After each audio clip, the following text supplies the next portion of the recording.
Assalamualaikum warahmatullahi wabarakatuh. Perkenalkan, nama saya Maria Vernikandiki dengan NIM 202400900099 dari kelas HK24I. Pada kesempatan video ini saya akan membuat tugas dari mata kuliah Hukum Tindak Pidana Khusus. Korupsi merupakan salah satu masalah serius yang dihadapi oleh banyak negara termasuk Indonesia. Tindak pidana ini tidak hanya merugikan keuangan negara, tetapi juga menghambat pembangunan, merusak kepercayaan masyarakat terhadap pemerintah, dan menciptakan ketidakadilan sosial. Oleh karena itu, pemberantasan korupsi menjadi salah satu fokus penting dalam sistem hukum di Indonesia.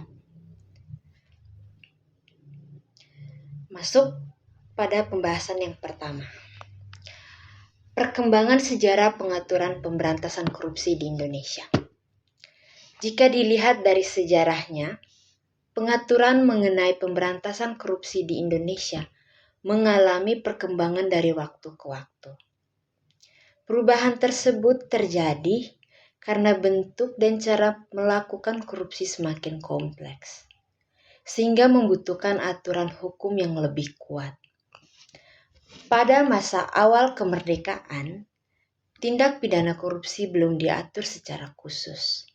Penanganan kasus korupsi masih menggunakan ketentuan yang terdapat dalam Kitab Undang-Undang Hukum Pidana atau KUHP, terutama yang berkaitan dengan kejahatan jabatan dan penyalahgunaan wewenang oleh pejabat.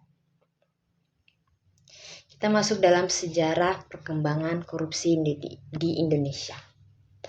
Pada tahun 1960, pemerintah mulai menyadari bahwa korupsi merupakan masalah yang serius dan memerlukan pengaturan khusus. Oleh karena itu, dikeluarkan Peraturan Penguasa Perang Nomor 24 tahun 1960 yang bertujuan untuk memberantas tindak pidana korupsi dengan memberikan kewenangan lebih besar kepada aparat penegak hukum. Perkembangan berikutnya terjadi pada tahun 1971 dengan lahirnya Undang-Undang Nomor 3 Tahun 1971 tentang pemberantasan tindak pidana korupsi. Undang-undang ini menjadi dasar hukum khusus pertama yang secara lebih jelas mengatur tentang perbuatan yang termasuk korupsi serta ancaman pidana bagi pelakunya.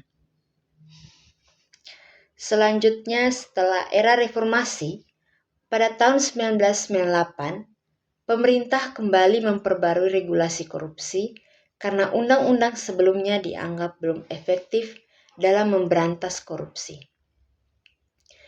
Pada tahun 1999, diterbitkan Undang-Undang Nomor 31 Tahun 1999 tentang pemberantasan tindak pidana korupsi.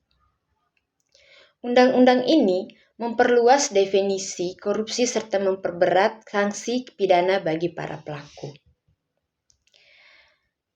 Kemudian pada tahun 2001, dilakukan perubahan melalui Undang-Undang Nomor 20 Tahun 2001 yang memperjelas berbagai bentuk tindak pidana korupsi seperti suap, gratifikasi, dan penyalahgunaan jabatan.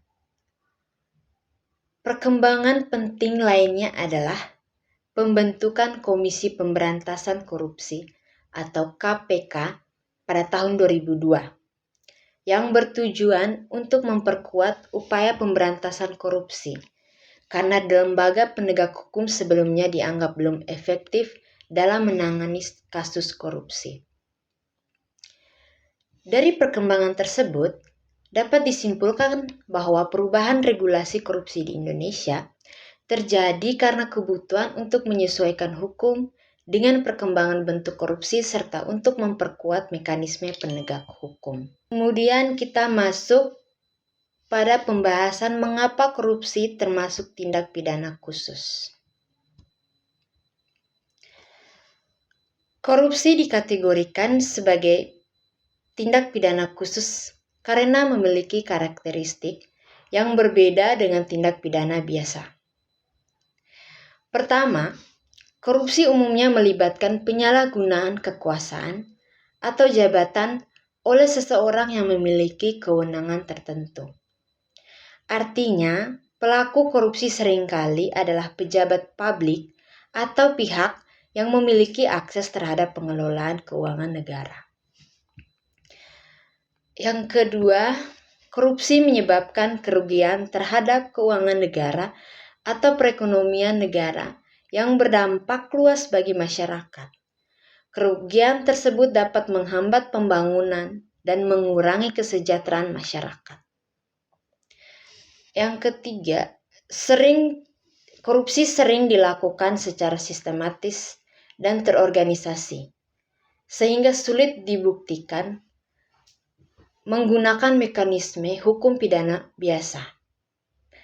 Yang keempat, dalam penanganannya terdapat aturan khusus seperti sistem pembuktian tertentu, serta adanya lembaga khusus seperti Komisi Pemberantasan Korupsi yang memiliki kewenangan penyelidikan, penyidikan, dan penuntutan.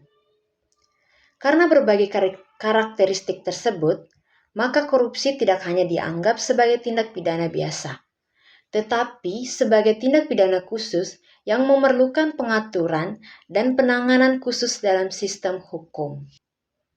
Video ini membahas mengenai tindak pidana korupsi sebagai bagian dari tindak pidana khusus di Indonesia. Pembahasan ini meliputi 3 hal utama, yaitu perkembangan sejarah pengaturan pemberantasan korupsi di Indonesia, alasan mengapa korupsi dikategorikan sebagai tindak pidana khusus, serta contoh perilaku koruptif yang sering terjadi dalam kehidupan nyata. Pembahasan selanjutnya kita masuk pada contoh perilaku koruptif dalam kehidupan nyata. Dalam kehidupan sehari-hari, perilaku koruptif dapat muncul dalam berbagai bentuk. Salah satu contoh yang paling sering terjadi adalah suap menyuap. Suap menyuap yaitu ketika seseorang memberikan uang atau hadiah kepada pejabat agar memperoleh keuntungan tertentu. Misalnya, memenangkan proyek atau mempercepat proses perizinan. Contoh lainnya adalah pungutan liar atau pungli, yaitu tindakan meminta uang kepada masyarakat tanpa dasar hukum dalam pelayanan publik. Tindakan ini termasuk korupsi karena merupakan bentuk penyalahgunaan kewenangan untuk keuntungan pribadi. Selain itu terdapat juga pemberian komisi tidak resmi yang sering terjadi dalam proses pengadaan barang dan jasa. Dalam praktik ini, pihak tertentu memberikan sejumlah uang kepada pejabat agar dipilih sebagai pemenang dalam suatu proyek pemerintah.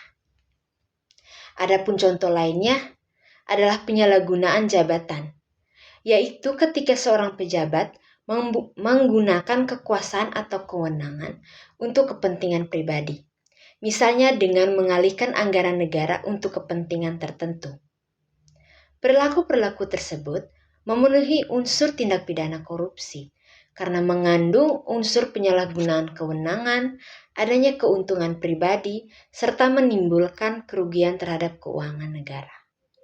Dari pembahasan-pembahasan tersebut, kita dapat menyimpulkan bahwa korupsi merupakan tindak pidana khusus yang memiliki dampak besar terhadap negara dan masyarakat. Oleh karena itu, pengaturan mengenai pemberantasan korupsi di Indonesia terus mengalami perkembangan dari masa ke masa untuk menyesuaikan dengan kondisi dan tantangan yang ada. Selain itu, berbagai bentuk perilaku koruptif seperti suap menyuap, pungutan liar pungli, komisi tidak resmi, dan penyalahgunaan jabatan menunjukkan bahwa korupsi dapat terjadi dalam berbagai aspek kehidupan.